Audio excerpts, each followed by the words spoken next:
யோகிராம் சுரத்குமார், ஜெயகுரு ராயா. யோகியுடன் கொஞ்ச தூரம் பயணத்தில் நாம் இன்று பார்க்க இருக்கும் தலைப்பு காய்ச்சாத பசும்பால். முந்தின நாள் இரவு யோகியை தரிசிக்க திருவண்ணாமலை வந்தேன்.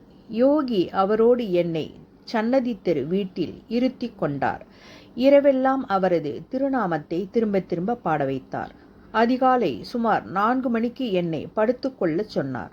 படுத்ததும் கண்ணயர்ந்து விட்டேன்.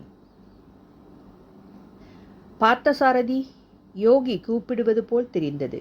கண் திறந்து பார்த்தேன். யோகி என் முன்னால் அமர்ந்திருந்தார். வெளிக்கதவை யாரோ மெதுவாக தட்டுவது போல் கேட்டது. நான் எழுந்து சென்று பெரிய மரக்கதவை திறந்து யாரென பார்த்தேன். அவர் தினசரி காலையில் முதல் நபராக யோகியை தரிசிக்கும் கிருஷ்ணமூர்த்தி என தெரிந்து கொண்டு யோகிக்கு அறிவித்தேன். யோகி எழுந்தார். தன் பக்கத்தில் இருந்த ஒரு அலுமினிய பாத்திரத்தை எடுத்துக்கொண்டு என்னையும் அழைத்து கொண்டு வெளியே வந்தார். மரக்கதவின் வெளிப்படிக்கட்டில் யோகி அமர்ந்து கொண்டார்.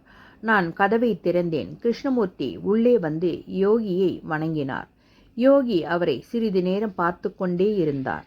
வாசலில் சைக்கிள் மணி அடிக்கும் ஒலி கேட்டது. பால்காரர் நின்று கொண்டிருந்தார்.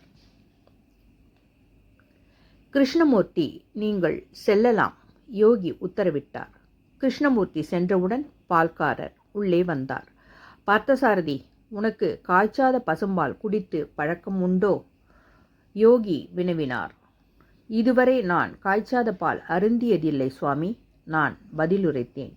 இன்று குடிக்கலாம் பார்த்தசாரதி. சரியென தலையசைத்தேன். 1 லிட்டர் பால் ஊத்தலாம் தம்பி, யோகி பால்காரரிடம் சொல்ல, அவர் அந்த அலுமினிய பாத்திரத்தில் 1 லிட்டர் பசும்பாலை ஊற்றினார். யோகி தன் ஜிப்பா பையினுள் கைவிட்டு காசை எடுத்து கொடுக்க பால்காரர் வாங்க மறுத்தார். யோகி அவரை வற்புறுத்தி பணத்தை பெற்றுக்கொள்ளச் செய்தார். பணத்தை பெற்றுக்கொண்டு பால்காரர் சென்று விட்டார். யோகி என்னை உள்ளே அழைத்து வந்தார். சன்னதி தெரு வீட்டின் பின்புறம் செல்லும் பாதையில் இருந்த தண்ணீர் பானையின் மூடியின் மேலிருந்த ஒரு அலுமினிய டம்ளரை யோகி எடுத்து வரச் சொன்னார். நான் எடுத்து வந்து கொடுத்தேன். டம்ளர் நிரம்ப பாலை ஊற்றினார். பின் சொம்பின் மீதிருந்த சிரட்டையின் விளிம்பு வரை பாலை ஊற்றினார். டம்ளரை எடுத்து எனக்கு கொடுத்து குடிக்கச் சொன்னார். யோகியும் சிரட்டையில் உள்ள பாலை எடுத்து அருந்தலானார். பாலின் சுவை அற்புதமாக இருந்தது. மீதமுள்ள பாலையும் நானும் யோகியும் பகிர்ந்து கொண்டோம். சுமார் 1 வார காலம் யோகியோடு அப்போது தங்கியிருந்தேன். தினசரி காலை சுமார் 1/2 லிட்டர் காய்ச்சாத பசும்பாலை யோகி எனக்கு வாங்கி கொடுத்தார். சத்தான அப்பாலின் சுவை குடிக்க குடிக்க திகட்டாமல் அவ்வளவு இனிமையாக இருந்தது. 1 வாரம் கழித்து ஊர் திரும்பிவிட்டேன். அச்சமயத்தில் யோகியின் அறிவுறுத்தலின் பேரில் மாதம் 3 நாட்கள் மனித நடமாட்டம் அதிகமில்லாத ஒரு வனப்பகுதியில் தனிமையாக கழிப்பதை வழக்கமாக்கிக் கொண்டேன். சாப்பாட்டுக்கு மட்டும் பக்கத்தில் உள்ள ஏதாவது கிராமத்துக்கு சென்று உணவு சேகரித்து பசியாறி வந்தேன்.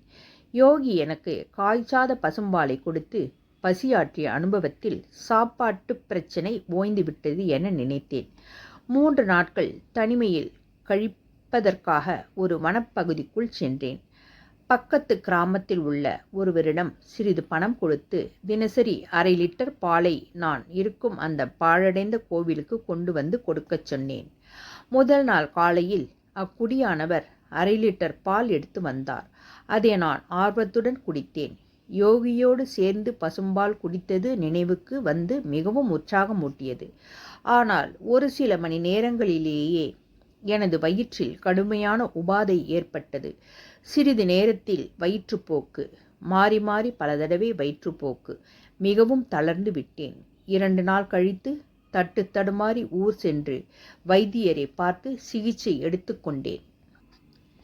இது நடந்து சில நாட்களில் நான் மீண்டும் யோகியை சந்திக்கச் சென்றேன். நீ நலமாக இருக்கிறாயா? என்னை பார்த்தவுடன் யோகி கேட்ட முதல் கேள்வி அதுதான். இப்போது நான் நலமாக இருக்கிறேன் சுவாமி, நான் பதில் சொல்லிவிட்டு சில நாட்கள் முன்பு காய்ச்சாத பாலினால் ஏற்பட்ட அவதியை விவரித்தேன். யோகி வாய்விட்டு பலமாக சிரித்தார்.